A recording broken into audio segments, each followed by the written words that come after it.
देश भर के करोड़ों किसानों का इंतजार आखिरकार खत्म हो गया है। प्रधानमंत्री नरेंद्र मोदी ने शुक्रवार 20 जून 2026 को पश्चिम बंगाल के हुगली से प्रधानमंत्री किसान सम्मान निधि योजना की 23वीं किस्त जारी कर दी है। इस दौरान 9.44 करोड़ से अधिक पात्र किसानों के बैंक खातों में डायरेक्ट बेनिफिट ट्रांसफर के माध्यम से 2-2 हजार रुपए भेजे गए हैं। 22, 23 और 24 जून को बिहार के मुख्य रूप से उत्तर पूर्वी, दक्षिण मध्य और दक्षिण पूर्व क्षेत्रों में आंधी, पानी और वज्रपात का अलर्ट जारी किया गया है। भारतीय मौसम विज्ञान विभाग के अनुसार 23 जून के आसपास बिहार के कुछ हिस्सों में दक्षिण पश्चिम मानसून के आगे बढ़ने के लिए परिस्थितियां अनुकूल बन रही हैं, जिसके प्रभाव से इन तारीखों के दौरान बारिश की गतिविधियां तेज होंगी। इन 3 दिनों में जहां राज्य के पूर्वी हिस्सों में बारिश से राहत मिलेगी, वहीं पश्चिम और मध्य बिहार के जिलों में 22 जून तक भीषण लू और उमस भरी गर्मी का असर जारी रहने की संभावना है। पटना, बक्सर, भोजपुर, कैमूर और रोहतास जैसे जिलों में दिन का तापमान सामान्य से ऊपर रहने का अनुमान है। किसानों को सलाह दी जाती है कि वे खराब मौसम के दौरान खेतों में न जाएं और मौसम साफ होने का इंतजार करें। नेपाल में लगातार हो रही भारी बारिश के बाद बिहार की नदियां उफान पर हैं। महानंदा और कोसी का जल स्तर तेजी से बढ़ रहा है, जिससे पूर्णिया, कटिहार, किशनगंज और सुपौल समेत कई जिलों में बाढ़ का खतरा मंडराने लगा है। स्थिति को देखते हुए प्रशासन ने हाई अलर्ट जारी कर तटबंधों पर निगरानी बढ़ा दी है। भारतीय रेलवे ने सख्त नियमों के तहत बिना टिकट यात्रा करने पर न्यूनतम जुर्माना बढ़ाकर 500 रुपए कर दिया है। वहीं महिलाओं के लिए आरक्षित कोच में अनाधिकृत रूप से प्रवेश करने पर पुरुष यात्रियों को भारी भरकम 2500 रुपए तक का जुर्माना देना होगा। किसी दूसरे व्यक्ति के नाम या ट्रांसफर किए गए टिकट पर यात्रा करना दंडनीय अपराध है। ऐसा करते पकड़े जाने पर टिकट जब्त कर लिया जाएगा और बिना टिकट यात्रा के समान जुर्माना लगाया जाएगा। अंतर्राष्ट्रीय योग दिवस पर पटना के पाटलिपुत्र खेल परिसर में भव्य कार्यक्रम का आयोजन हुआ। मुख्यमंत्री सम्राट चौधरी, उप मुख्यमंत्री विजय चौधरी समेत कई नेताओं ने योगाभ्यास किया। इस दौरान मुख्यमंत्री ने संकेत दिया कि अगले साल से बिहार के स्कूलों के पाठ्यक्रम में योग को शामिल किया जा सकता है। सीमांचल के मक्का और चाय उत्पादक किसानों के लिए पश्चिम बंगाल से एक बेहद राहत भरी खबर आई है। 1 जुलाई 2026 से बंगाल में लागू हो रही आयुष्मान भारत योजना का सीधा फायदा किशनगंज के उन हजारों गरीब परिवारों को मिलेगा जिन्हें गंभीर बीमारियों के इलाज के लिए मजबूरन सिलीगुड़ी या कोलकाता के बड़े अस्पतालों का रुख करना पड़ता है। आगामी 1 जुलाई 2026 से पश्चिम बंगाल में प्रधानमंत्री जन आरोग्य योजना पूरी तरह लागू होने जा रही है। राजधानी में साइबर बदमाश लगातार लोगों को अपनी ठगी का शिकार बना रहे हैं और उनके खातों से गाढ़ी कमाई उड़ा ले रहे हैं। ताज़ा मामलों में इन बदमाशों ने अलग अलग तरीके से 4 लोगों के खातों से कुल 4.82 लाख रुपए की अवैध निकासी कर ली है। सभी पीड़ित लोगों ने इस संबंध में पटना के साइबर थाने में मामला दर्ज करा दिया है, जिसके बाद पुलिस जाँच में जुटी हुई है। पहली घटना में बदमाशों ने महेंद्रू के रहने वाले मोहम्मद तैयब खान के खाते से 2 लाख रुपए की निकासी कर ली। तैयब खान का मोबाइल फोन पिछले दिनों कहीं गुम हो गया था, जिसका फायदा उठाकर बदमाशों ने उनके डिजिटल अकाउंट तक पहुंच बनाई और 2 लाख रुपए उड़ा लिए।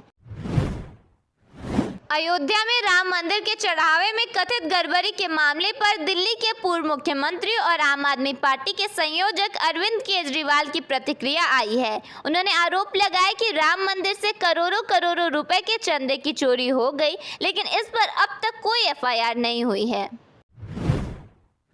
अरविंद केजरीवाल ने सोशल मीडिया पर पोस्ट किए गए एक वीडियो में कहा, अयोध्या के राम मंदिर से करोड़ों रुपए के चंदे की चोरी हो गई। बताया जा रहा है कि लगभग 200 करोड़ रुपए का तो कैश ही चोरी हो गया है और कई हीरे जवाहरात के बक्से भी चोरी हो गए हैं और एक भी एफआईआर नहीं हुई है। उन्होंने कहा, यूपी पुलिस, ईडी और सीबीआई ने कोई एफआईआर नहीं की। केंद्र में और यूपी में दोनों जगह इनकी सरकारें हैं, कोई रेड नहीं, कोई गिरफ्तारी नहीं। केजरीवाल ने कहा, कहा जा रहा है कि बहुत बड़े बड़े नाम शामिल हैं। कार्रवाई हुई तो सरकार भी गिर सकती है। आपके हिसाब से किसे बचाना जरूरी है, सरकार को या करोड़ों करोड़ों लोगों की आस्था को? इस मामले पर उत्तर प्रदेश के मुख्यमंत्री योगी आदित्यनाथ ने शुक्रवार को कहा कि एसआईटी गठित हो गई है और 15 दिन में दूध का दूध और पानी का पानी हो जाएगा।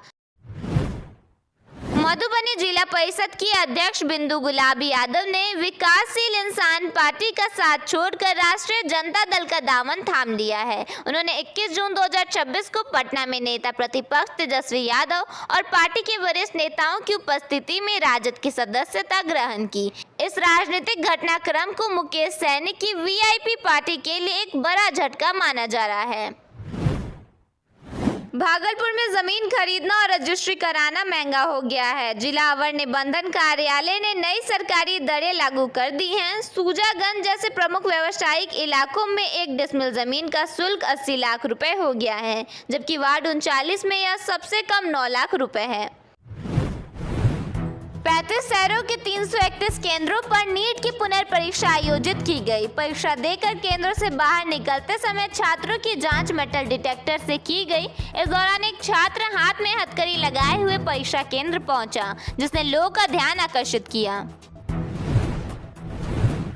जनता दल यूनाइटेड की राष्ट्रीय परिषद की बैठक में नीतीश कुमार को पार्टी का राष्ट्रीय अध्यक्ष चुने जाने पर मुहर लगा दी गई। पार्टी कार्यालय के बाहर उनके स्वागत में फूलों की बारिश की गई। कार्यकर्ताओं ने ढोल नगारे बजाए और नीतीश कुमार के समर्थन में नारे लगाए।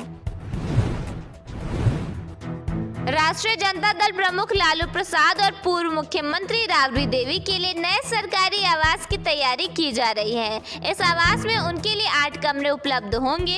लालू प्रसाद के लिए एक विशेष कक्ष बनाया जा रहा है। परिसर में मॉर्निंग वॉक के लिए गार्डन और जानवरों के लिए भी अलग स्थान रखा गया है। 39 हार्डिंग रोड स्थित इस आवास में पहले भाजपा नेता राम सूरत राय सहित कई मंत्री रह चुके हैं। पटना में गंगा नदी में डूबने से 3 बच्चों की मौत हो गई। जानकारी के अनुसार 5 बच्चे नहाने के लिए गए थे और गहरे पानी में चले गए। ग्रामीणों ने बच्चों के शव बाहर निकाले। प्रशासन ने प्रभावित परिवारों को तत्काल 20-20 हजार रुपए की सहायता राशि प्रदान की है। भरत तिवारी एनकाउंटर मामले के बाद पूर्व मुख्यमंत्री नीतीश कुमार का अप्रैल 2023 का एक पुराना बयान सोशल मीडिया पर वायरल हो रहा है। इस बयान में उन्होंने कहा था कि यदि कोई अपराधी आत्मसमर्पण करता है तो उसे गोली मारना गलत है और सजा देने का अधिकार अदालत का है, पुलिस का नहीं। अंतर्राष्ट्रीय योग दिवस के अवसर पर मुख्यमंत्री सम्राट चौधरी ने कहा कि उन्हें प्रधानमंत्री नरेंद्र मोदी और नीतीश कुमार ने बिहार का मुख्यमंत्री बनाया है। उन्होंने कहा कि पहले वह एक छोटे घर में रहते थे, जबकि अब मुख्यमंत्री आवास में रहते हैं और वहां रोज टहलते हैं। सांसद पप्पू यादव ने बेगूसराय में एक सामूहिक दुष्कर्म पीड़िता से मुलाकात की। इस दौरान उन्होंने कहा कि गरीबों के साथ उपेक्षापूर्ण व्यवहार किया जाता है। उन्होंने आरा में भरत तिवारी के एनकाउंटर को गलत बताते हुए इसके विरोध में बिहार बंद करने की बात कही।